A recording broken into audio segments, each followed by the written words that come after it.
The afternoon sun streams through the living room window, casting long shadows on the hardwood floor. I sink into the worn fabric of the couch, exhausted from a week of relentless work. My wife, Emily, is nowhere to be seen, likely engrossed in one of her countless side projects. As I reach for the remote, a persistent ringtone slices through the silence. I glance over to the couch where her sleek smartphone rests. The screen flashes an incoming call from an unknown number. Frustration bubbles up. Emily's phone rarely rings when she's not around, and this number, it's unfamiliar. Determined to get to the bottom of this, I jot down the digits on a scrap of paper, intending to trace the caller later. Another mystery number, I mutter to myself, tossing the note onto the coffee table.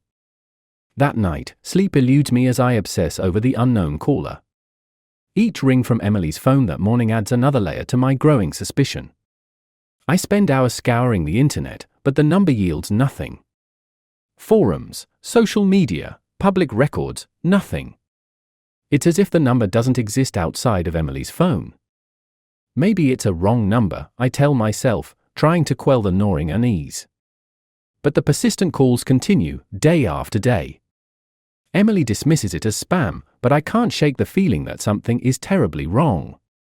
The tension between us thickens, each unanswered question a silent wedge driving us apart. A week passes in this uneasy limbo until I decide to visit my mother. It's been months since I've seen her, and I need the comfort of her presence. As I step into her cozy kitchen, the phone on the counter begins to ring. To my shock, it's the same unknown number. I watch as my mother answers, her voice warm and familiar. "Sonny," she says, a hint of surprise in her tone. My heart skips a beat. "Mom, that's the number that's been calling Emily," I stammer, trying to process what I'm hearing. She raises an eyebrow. "What number?" I fumble through my notes, showing her the digits. Her expression shifts from confusion to realization. "That's strange. Let me check my contacts." She scrolls through her phone, eyes narrowing. "This number. I haven't seen it before. Wait, Sonny." The room feels like it's closing in on me. "Sonny?" I repeat, a chill running down my spine. I glance at my brother, Mark, who sits quietly at the kitchen table, pretending to read a newspaper. His demeanor is calm, too calm. "Mark, why is your number on my mom's phone?" I demand, my voice trembling. Mark looks up, his expression unreadable. "I changed my number recently. It's probably a mistake." But the pieces are starting to fit together in a horrifying pattern. Emily's persistent calls, my mother's answer, and my brother's new number, it all points to a dark, tangled web of deceit. That night, the truth crashes over me like a tidal wave. I confront Emily, demanding answers. She breaks down, tears streaming down her face. "I'm sorry, James. I never meant for you to find out like this." Betrayal stings sharper than any physical wound. The realization that the two people I trust most have been conspiring against me is unbearable. My mind races with anger and hurt, fueling a desperate need for retribution. I make a decision. Divorce seems the only path left, but revenge lingers in my thoughts like a poisonous vine. I want to ruin her life, to make her feel the pain she's caused me. The plan starts to form in my mind, meticulous and calculated. The following days are a blur of legal paperwork and cold dinners. Emily moves out, our once happy home now a battleground of shattered dreams. I isolate myself, focusing on the revenge that consumes me. Each step is deliberate, ensuring that every action brings her down. As I watch her disappear from our lives, I can't help but feel a twisted sense of satisfaction. The betrayal has left scars, but now I hold the power to exact my vengeance. Our paths diverge, and I tell myself that this is the beginning of a new chapter, one where I reclaim my life from the ashes of our broken marriage. But deep down, I know that this revenge will only lead to more pain. The true battle has just begun, and the intrigue that unfolded with that unseen call will unravel in ways I never imagined. The seeds of betrayal have been planted, and the threads of revenge begin to weave their intricate patterns. As the dust settles on our fractured lives, the true depth of deception is yet to be revealed, setting the stage for a confrontation that will test the very limits of trust and loyalty. The morning sun barely pierces through the blinds as I wake up alone in what used to be our bedroom. The emptiness echoes the void left by Emily's departure. My hands tremble as I trace the edges of the divorce papers spread across the kitchen table. Every word signed feels like a step deeper into the abyss of betrayal. I sip my coffee slowly, the bitter taste matching my mood. The house is eerily quiet, save for the ticking of the clock on the wall. My mind races, replaying the confrontation from the night before. Emily's tear-streaked face haunts me, but it's the revelation about Mark that gnaws at my sanity. Determined to regain control, I decide to take immediate action. My first move is to secure my finances, ensuring Emily and Mark can't drain our joint accounts. I log into our banking app, transferring funds into separate accounts. The sense of empowerment is fleeting, though, replaced by a relentless need for retribution. Later that afternoon, I sit in my home office, the room now a fortress of isolation. My laptop is open to various tabs, social media profiles, public records, anything that might give me leverage. Hours pass as I dig deeper into Mark's life, searching for any dirt I can use against him. But the more I search, the more elusive he becomes. It's as if he's vanished into thin air. Frustration mounts when I receive an email notification. It's from an unknown sender. The subject line simply reads, "Be careful what you seek." My heart races. Is someone threatening me? Or is this a warning from Mark himself? I decide to ignore it, focusing instead on building my revenge plan. As night falls, I can't shake the feeling of being watched. The house feels different now, sinister almost. I double-lock all doors and windows, my paranoia escalating. The phone rings again, Emily's number flashing on my screen. I stare at it, contemplating whether to answer. Hesitation holds me back, but curiosity wins. I pick up, but Emily's voicemail greets me. Frustrated, I hang up, the unanswered call fueling my anger. The following day, I receive a package at my door. Inside is a small, unmarked box containing a USB drive and a note, "For your eyes only." My pulse quickens as I plug it into my laptop. A video file appears, Emily and Mark, laughing and clearly intimate, in a setting I've never seen before. My blood boils.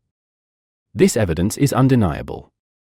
I confront Emily the next time I see her, the USB drive clutched tightly in my hand.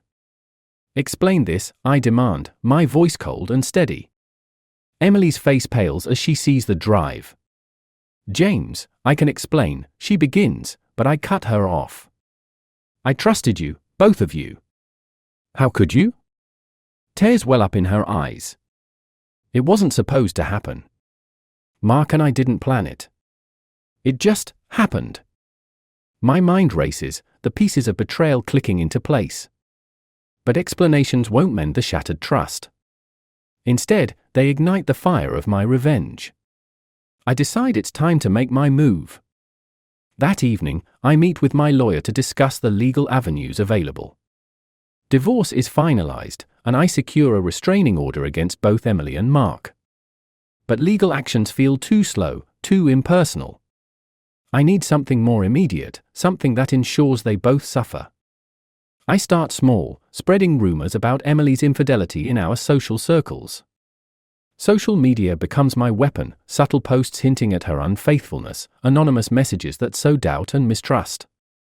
The reactions are swift and brutal. Friends distance themselves, mutual acquaintances start questioning her character. The psychological impact is visible even from afar. Mark isn't spared either.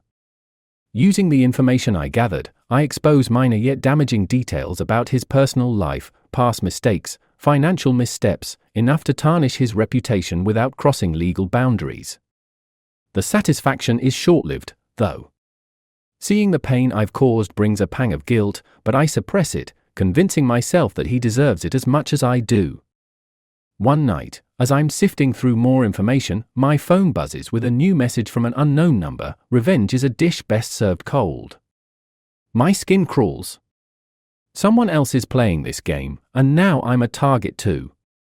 I realize my quest for vengeance has opened doors I never intended to walk through. Determined not to be outmaneuvered, I double down on my efforts. I hire a private investigator to dig deeper into both Emily and Mark's lives, seeking any vulnerabilities I can exploit. Each discovery fuels my determination, but also tightens the noose of obsession around my mind. As days turn into weeks, the lines between right and wrong blur. My life, once filled with love and trust, is now consumed by shadows of deceit and retribution. The initial spark of betrayal has ignited a wildfire of actions that threaten to consume everything I once held dear. In the solitude of my office, surrounded by evidence of my crusade, I realize that the true battle isn't against Emily or Mark, it's against the darkness that has taken root within me. The revenge I sought has become my identity, and the path forward is obscured by the very actions meant to provide clarity. The rain taps incessantly against the windows, a relentless rhythm that mirrors the turmoil brewing inside me. I sit alone in my home office, the dim light casting long shadows that dance across the walls. The USB drive I found has become my obsession, its contents a constant reminder of the betrayal that shattered my world. Every time I replay the video, I feel the sting of Emily and Mark's deceit, fueling the fire of my revenge. My phone buzzes, snapping me out of my thoughts. It's another anonymous message, careful how deep you go. My pulse quickens. Someone is watching, maybe even trying to interfere with my plans. Ignoring the message, I return to my research, determined to uncover every possible weakness in their lives. Later that evening, I decide to take a more active approach. I meet with Sarah, a trusted friend and a savvy tech expert. Her apartment is cluttered with gadgets and computer parts, a stark contrast to my methodical and controlled demeanor. I explain everything to her, showing her the video and detailing my suspicions. "Sarah, I need your help," I say, my voice steady but my hands betraying my anxiety.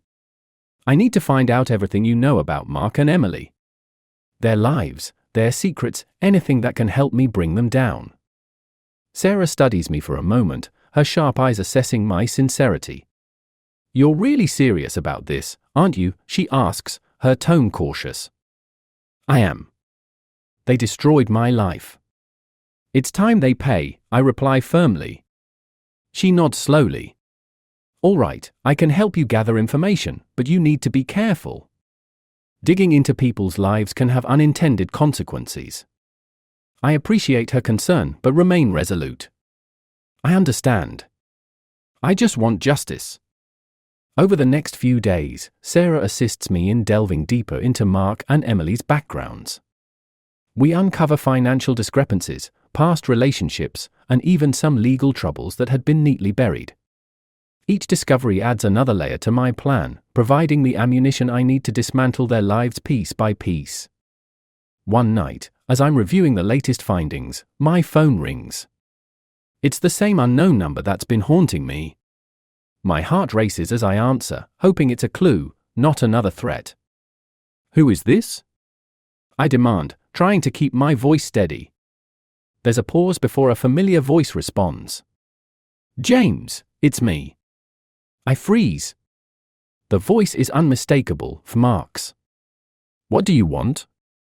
I ask, my anger barely contained. "I know what you're doing," he says calmly. "Stop this now, or things will get worse for you." I feel a surge of adrenaline. "You think you can scare me? I'm just getting started." Mark laughs softly. "You don't know what you're dealing with. This isn't just about Emily." Confusion and fear mix within me. "What are you talking about?" Before he can answer, the line goes dead. I stare at my phone, trying to process his cryptic warning. It's clear that Mark has allies, people who can retaliate against my actions. My mind races with possibilities, but I refuse to back down. If anything, this makes me more determined to proceed. The next day, I attend a local networking event, using it as an opportunity to gather more information. I engage in conversations, subtly probing for any details about Emily and Mark's recent activities. Most people are unaware, but a few reveal snippets that hint at deeper connections and undisclosed partnerships. As the night progresses, I receive another message: revenge is a dangerous game. My frustration boils over. This battle is escalating beyond what I imagined, and the stakes are higher than ever. I decide to confront Mark directly, to cut through the web of deceit and end this once and for all. I arrange a meeting at a secluded cafe, choosing a neutral location where we can talk privately. Mark arrives punctually, his demeanor calm and composed. He sits across from me, his eyes meeting mine with an unsettling steadiness. "James," he begins, his tone almost sympathetic. "We need to talk." I lean in, my resolve unwavering. "Talk about what, Mark?" "About how you and Emily destroyed my life." He sighs, running a hand through his hair. "It wasn't supposed to be like this. Emily and I never meant for you to find out. We were caught in circumstances beyond our control." Bitterly, I reply, "Circumstances? You betrayed me, both of you. There's no excuse." Mark meets my gaze, his expression earnest. "I understand your anger. But revenge won't heal the wounds. It will only deepen them." I laugh, a hollow sound filled with pain. "You don't get it. You're the reason I'm like this. You push me into this path." He shakes his head slowly. "There's still time to stop. Don't let hate consume you, James. It's not too late to find peace." For a moment, I waver, the possibility of forgiveness flickering in my mind. But the scars of betrayal run deep, and the desire for retribution has taken root. Peace? I can't have peace knowing what you've done. This ends now. As I stand to leave, the weight of my decision presses down on me. The confrontation with Mark has only intensified the conflict, solidifying my path of vengeance. The shadows of my actions stretch longer, intertwining with the lives of those I once trusted implicitly. Walking away from the cafe, the rain has ceased, leaving the streets glistening under the city lights. I take a deep breath, feeling the cool air fill my lungs. The journey ahead is fraught with danger and moral ambiguity, but I'm committed to seeing it through. Betrayal has set me on this path, and there's no turning back now. The city sleeps under a blanket of darkness, its streets illuminated only by the flickering lights of distant traffic. I sit alone in my office, the room now cluttered with evidence of my relentless pursuit of revenge. Every photograph, every document, every digital footprint is meticulously arranged, a testament to the depth of my obsession. The air is thick with tension, the weight of betrayal pressing down on me like an invisible force. My phone buzzes again, the screen displaying an unknown number. I hesitate for a moment before answering, a sense of foreboding settling in my stomach. "James," I say, my voice low and steady. A familiar yet unexpected voice responds. "It's me, Emily." Shock courses through me. "What are you doing?" I demand, my heart pounding. "I need to tell you the truth," she replies, her voice trembling. "It's not what you think." Before I can respond, the line goes dead. My mind races, trying to process her words. Doubt begins to seep in, but anger quickly replaces it. If there's any truth to her statement, why now? Why after everything? Determined to uncover the reality, I decide to confront her one last time. I arrange to meet at the abandoned warehouse on the outskirts of town, a place that once held childhood memories, now a symbol of decay and forgotten promises. The night air is cool as I drive, the city lights fading behind me, swallowed by the darkness. As I approach the warehouse, the silence is oppressive. I park the car and step out, the gravel crunching under my boots. The vast, empty structure looms before me, its broken windows reflecting the moonlight. I push open the heavy doors, the hinges creaking in protest, and enter the cavernous space. "James," Emily's voice echoes through the emptiness. I turn, my eyes adjusting to the dim light. She stands at the center of the room, her figure silhouetted against a single, hanging bulb. "What is this about, Emily?" I ask, frustration evident in my tone. She takes a deep breath, stepping closer. "Mark and I never meant to hurt you. The calls, the deceit, it was all orchestrated by someone else. Confusion clouds my mind. Graph, every document. Before she can explain, a figure emerges from the shadows. Mark. My blood runs cold as I see him, his expression unreadable. James, stop. This has gone too far. I back away, eyes darting between them. Orchestrated? Who would do that? Emily hesitates, then speaks. It was Sarah. She manipulated everything. She wanted us to turn against you. My mind reels. Sarah, the tech expert who helped me dig into our lives. Why? Why would she do this? Mark steps forward, his voice firm. Sarah had her own reasons. She felt betrayed by you, James. She wanted revenge, and she used us as pawns in her twisted game. Anger boils within me. You mean Sarah set this up to destroy me? Emily nods, tears welling in her eyes. Yes. She knew about our affair and used it to manipulate you into seeking revenge. It was all part of her plan to ruin us both. Before I can respond, the door slams shut, and the room plunges into darkness. Panic surges through me as I fumble for my phone, the only source of light. I shine it around, revealing Sarah standing in the corner, a sinister smile playing on her lips. So predictable, James, she sneers. You were so blind to see the truth. While you were busy destroying your life, I was orchestrating this masterpiece. I realized the extent of her deception.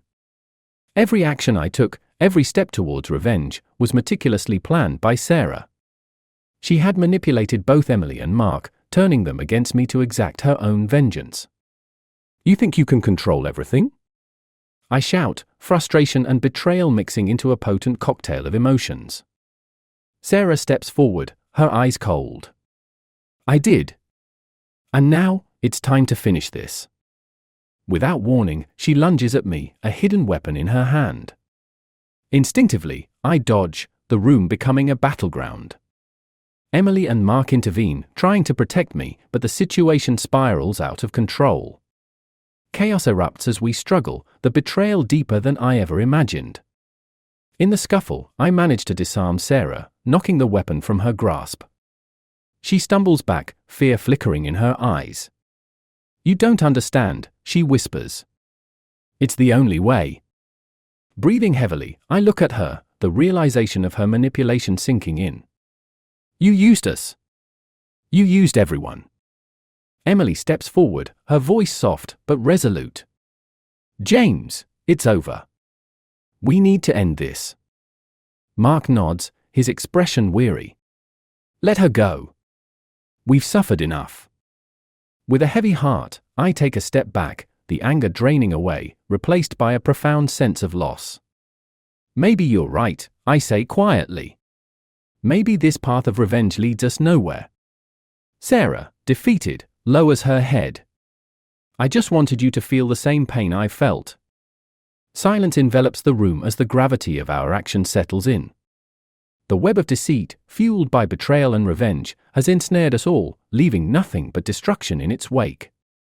As I leave the warehouse, the first light of dawn breaks over the horizon, casting a pale glow on the shattered remnants of our lives.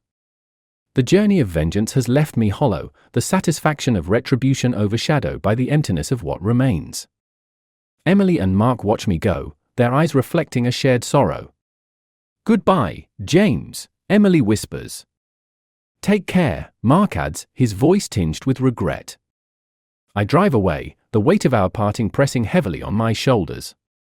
The surprise revelation of Sarah's manipulation has irrevocably changed everything. The betrayal, once a clear-cut narrative, is now muddled with layers of deceit and ulterior motives. As the city awakens around me, I realize that the true enemy was not just Emily or Mark, but the darkness within us all, where trust can be shattered, and revenge can consume the soul. The path I chose led to nothing but devastation, leaving us all to pick up the pieces of our broken lives. In the end, the hatred born from betrayal has torn us apart forever, each of us haunted by the shadows of our actions. The final reckoning leaves no winners, only the bitter truth that vengeance only deepens the wounds it seeks to heal. The fourth chapter delivers a powerful and unexpected conclusion, revealing that Sarah orchestrated the entire betrayal to exact her own revenge. The violent confrontation culminates in the destruction of relationships and the protagonist's realization of the futility of his vengeance. The surprise ending underscores the themes of deception and the destructive nature of revenge, providing a poignant and final resolution to the story.